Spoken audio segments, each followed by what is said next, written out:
I'm Captain Joseph J. Lockhart, United States Navy retired, the Chief Operating Officer for Commissioning Solutions Global, Consol Global, a private contractor supporting the Navy for engineering services.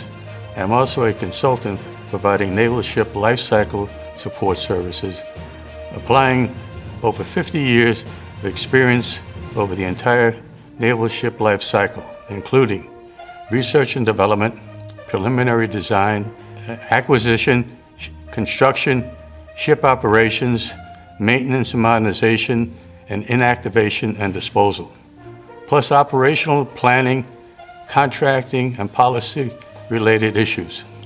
I served about 40 years with the Navy, both military and civilian positions. The last position, 6 years in the Pentagon on the staff of the Chief of Naval Operations, CNO, as the Director for Naval Ship Maintenance Policy. Now, over 15 years in private industry on Navy contracts. I have also been a proactive member and leader of the American Society of Naval Engineers, AS&E, at the local and national level. Since I was a midshipman at the Naval Academy, I was the recipient of the AS&E Frank G. Lohr Award for 2015 for my continued outstanding contributions to the advancement of the Society through my long-term dedication, service, and recruiting and mentoring of young engineers. I was recently elected Vice President at the national level of AS&E in June 2020. My background of serving at sea on operational ships in engineering billets for 6 years, culminating as engineer officer of a large support ship. Taking each of these ships through shipyard maintenance availabilities, plus my later experience in naval shipbuilding and maintenance programs. And finally, my job as the Navy's Director of the Navy Field Organization, Planning and Engineering for Repairs and Alterations, PERA, the Pacific Office, that put together and provided advanced planning and the work package preparation for all Chief of Naval Operations shipyard availabilities for both public and private yards. All my Navy experiences gave me a total understanding of the naval ship maintenance process, from the ship equipment failure reporting to the database for the consolidation of all ships' maintenance requirements, to the planning and costing out of each job, to the final workload package provided to the ship repair yards. Victor contacted me in November 2012, shortly after the Navy at the Southwest Regional Maintenance Center, SWAMIC, San Diego, finished a long solicitation, procurement, and negotiation effort of over 2 years, and selected Victor's Consol Global and another small business contractor, Oil Clean, and awarded each a contract for over $100 million in order to allow further competition after contract award for each individual ship engineering service job or delivery order that came up during the contract. Consol Global arrives in San Diego, California, ready for huge workload promised by the Navy during contract negotiations. Victor and his experienced team, with their trailer, truck rigs, and full equipment, arrived in San Diego on January 3, 2013, ready to start work. Upon contacting the Navy's SWAMIC office for their needed planned workload, we got a dumb answer from the Commercial Industrial Services CIS manager, Maureen Crow. "What workload are you talking about?" We then scheduled a meeting with her for about 1 week later, thinking that that was adequate time for her to prepare a list and schedule of the workload coming down the pike for our contract. That was surely a wrong assumption. When we arrived at the meeting, expecting to be presented with a list of required work schedule out for the next month or two, she had done nothing, not a darn thing. I had a hard time being tactful with her. That should be one of her main jobs responsibilities, coordinating the various ship repair jobs for each of the ships, for each of the appropriate special CIS subcontractors. One of the main purposes of this coordination is to ensure that the workload is properly spaced out for adequate time between jobs, that multiple jobs are not scheduled by different activities during the same time period. The Navy, SWAMIC, during final contract negotiation, it raised the question of the ability of the contractors to respond to the expected huge workload they thought would occur during the contract's 5-year period of performance. The Navy required before an award decision was made to show how quick the contractors could fabricate new rigs and have an available for use the new rigs and equipment, hire and train additional personnel, and respond to the multiple jobs. This fact and evolution required of prospective awardees shows that the Navy not only expected this huge workload, but must have performed numerous workload analyses and estimates based on past years' experience to develop the numerical workload for the basic 3 areas and ingredients of total maintenance and repair workload. These 3 areas include 1, C&O availabilities. These are budgeted and funded for separately by C&O, and work packages are planned 2 to 3 years in advance of the ship entering the shipyard. Ship modernization and other ship halls are also included in this C&O availabilities. These packages are usually of high value and of sufficient detail that the fleet ship port engineers and SWAMIC's project engineer can separate the appropriate CIS jobs out of the shipyard's main work package and reduce the costs of these estimates for the Navy. 2, planned periodic maintenance work. Each ship has a class maintenance plan, CMP. This CMP provides specific times when maintenance is required on the various systems and equipment aboard the ship. 3, emergent repair requirements. This workload consists of unplanned repairs and equipment or system failures that have required immediate actions and cannot wait for the next planned maintenance period. It could be based on past years' experience and cost estimates to ensure coverage for funding and labor requirements. This above workload types of information must have been available and considered for the Navy SWAMICs to cite a huge future workload in order to query the prospective CIS contractors. However, if it was, the Navy CIS manager, Maureen Crowe, was totally unaware of it, or even how to find out. Ship work requirements in general seem to be known only a week or 2 in advance of required start date in order to meet the required ship completion date. There seemed to be a total lack of workload planning at SWAMIC. For Consol Global, it was a total lack of proper contract implementation on using our contract after it was awarded.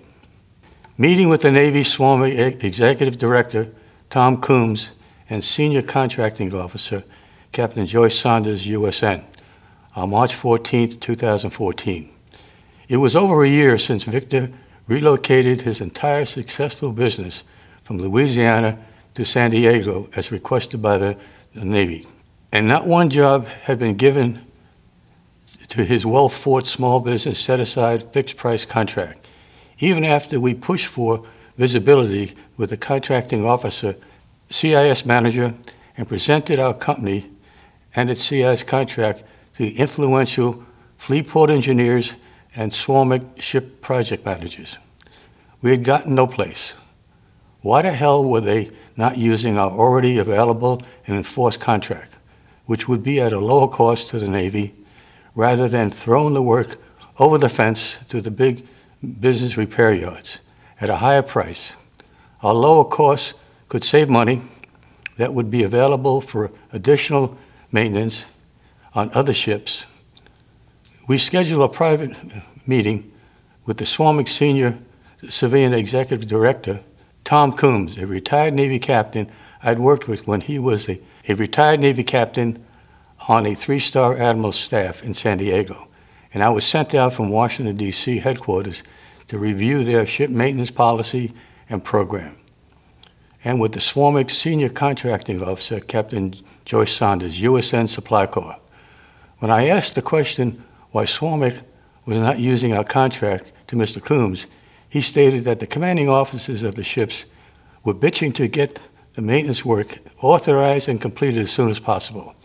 I answered, our contract is already available and enforced, and you can assign the work, and we can start as fast, if not faster, than going outside of the small business set aside and passing the work on to the big shipyards. He did not answer.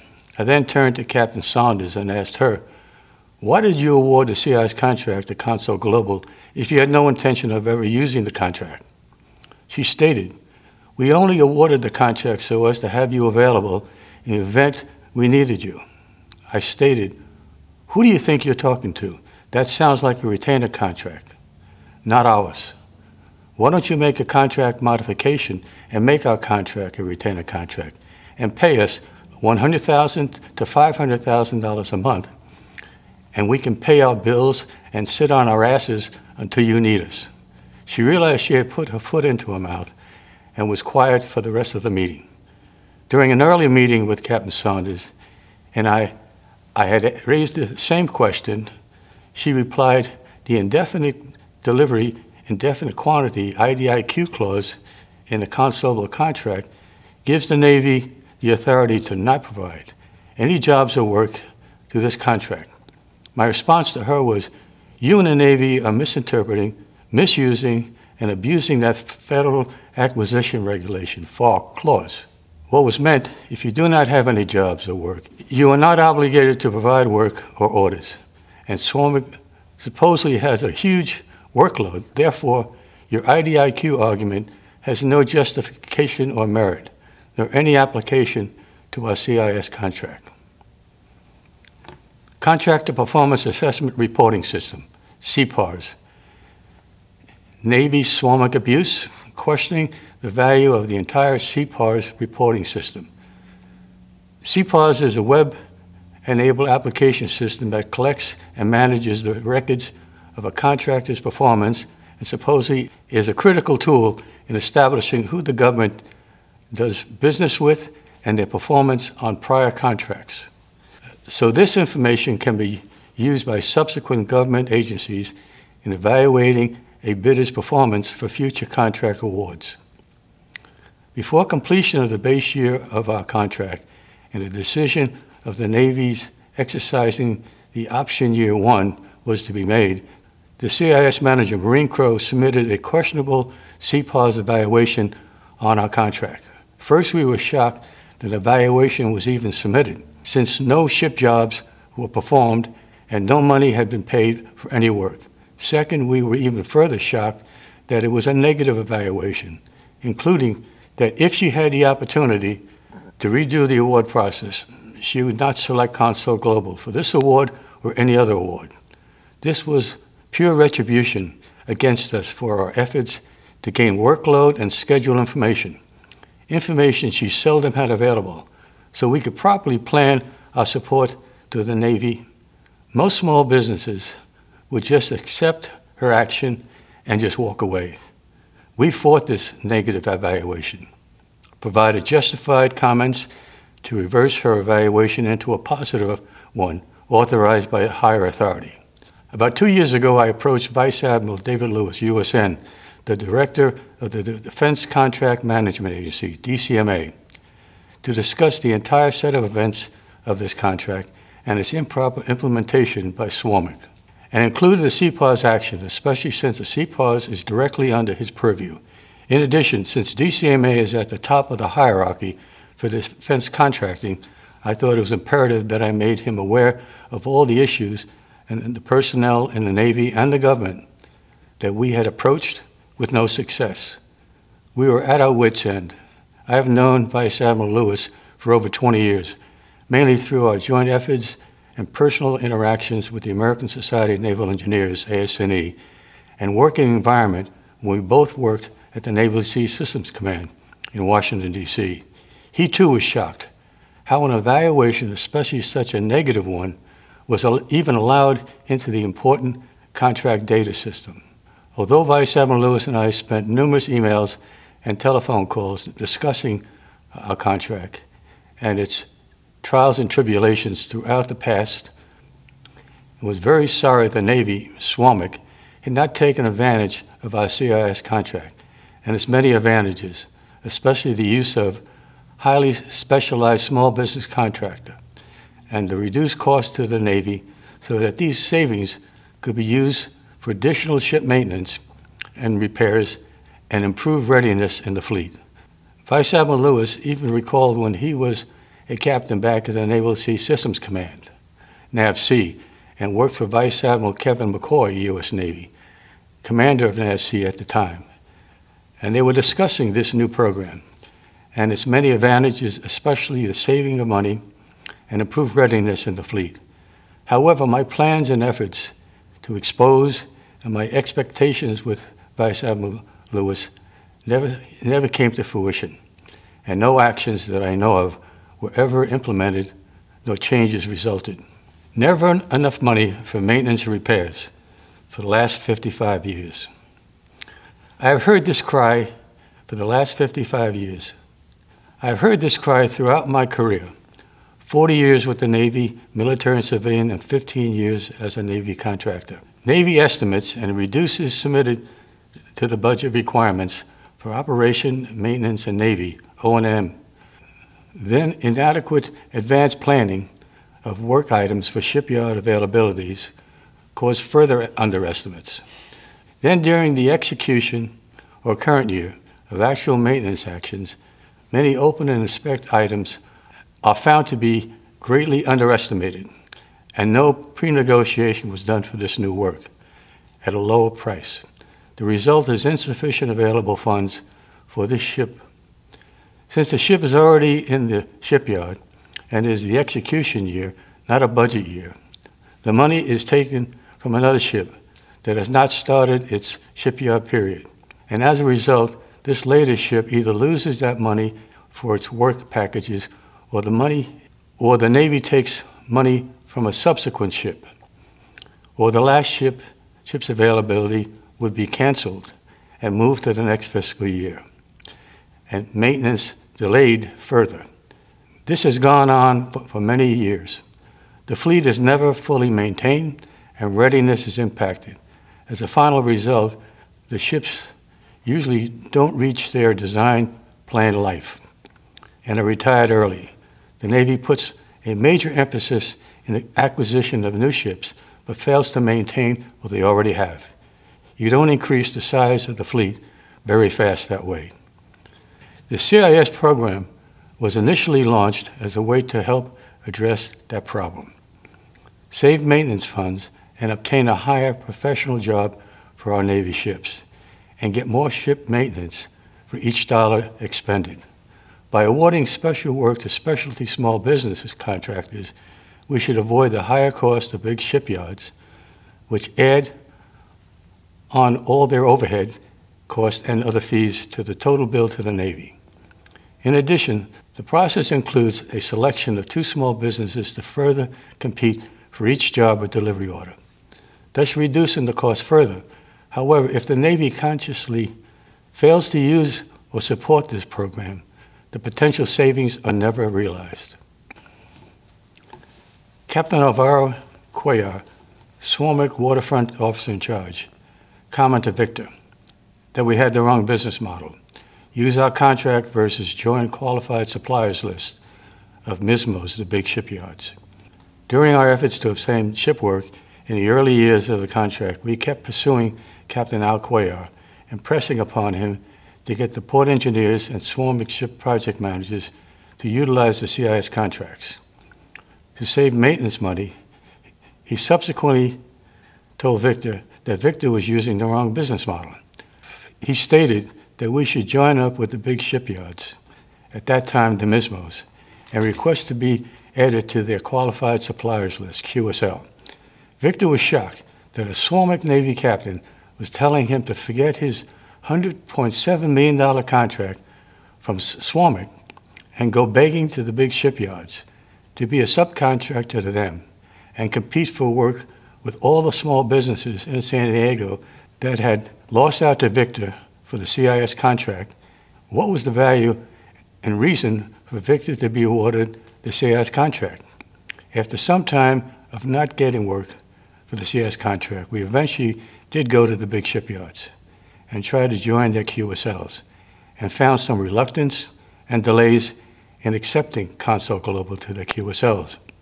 Retribution was being applied for our fighting the local good boys system.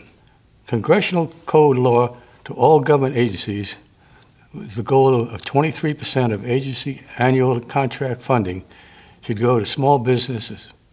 Annual reports back of contract values awarded, but not of actual dollars obligated to these small contractors.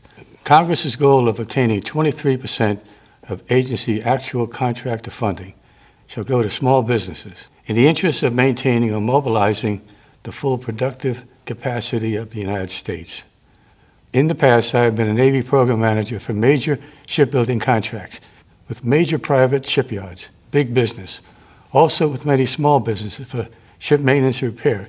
Yet on this relatively small $100 million small business contract, I have never seen such a lack of integrity, transparency, and justice. The action throughout all our efforts to support the Navy as a specialty small business would have never been inflicted on big business. They would have had a team of specialty lawyers beating on the Navy's swarming doors. We never had the money to obtain any legal representation. As a result, our efforts in courts were always pro se, self-representation. As the Chief of Naval Operating Officer, I was raised a little bit different, to do the right thing in life. The Navy SWARMIC has spent a lot of time and money in procurement of small business contracts, awarding them, then just consciously put them on the shelf. They have met their performance requirements, no real performance requirements for actual proper implementation and obligation of assigned funds, and providing these funds to small businesses, the goal and objective of Congress and the American people. As Victor previously stated, this video is difficult for me to make, as my entire career has been connected to the Navy, starting from my graduation from the U.S. Naval Academy at Annapolis, Maryland.